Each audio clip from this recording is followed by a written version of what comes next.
We're going to be learning by using ourselves as a case. People learn best, particularly areas of practice, from experience. You can't learn to be a camera person by just reading a book. You can't learn to drive a car by reading about it. You have to finally get behind a car or get behind a camera. So it's the doing of things that enables people to learn and to make it real, so that it begins to get into their heart and their mind and their body, and they know how to operate differently. And leadership itself is a practice. We're not just studying leadership as an academic subject. You're all here from around the world because you want to be better at being able to make a difference in the world in some way.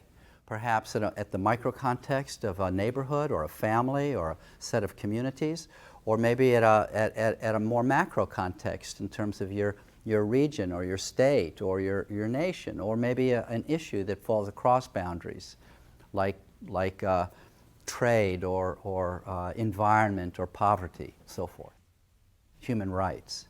So it turns out that people generally have always, throughout human history, learned practice by doing, by apprenticing themselves, or just through the experiencing of life. Now, the way I try to make that real for my own students is to have developed teaching methods to help people learn from their own experience. First of all, I want you to learn from your own past experience. If you could capture lessons from your own case material and begin to see new options for how you could have operated differently if you had only thought about it or known better at the time, those lessons will tend to stick with you. They'll stick with you more than if we were to present you with somebody else's case, like a pre-prepared case, like a Harvard Business School or a management case.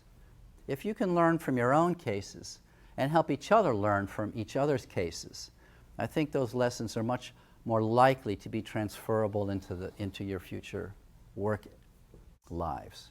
So we're going to be drawing on your own cases, and that means that over the course, we want you to be thinking in the back of your mind about the case that you brought. And we will have some dedicated time for you to discuss some of these cases, your cases with each other. But primarily, I want you to keep that case in mind so that as I begin to present to you abstract ideas, concepts, you can be testing out, do these ideas help me see things a little bit differently? And I think we will really have succeeded if you see some new options.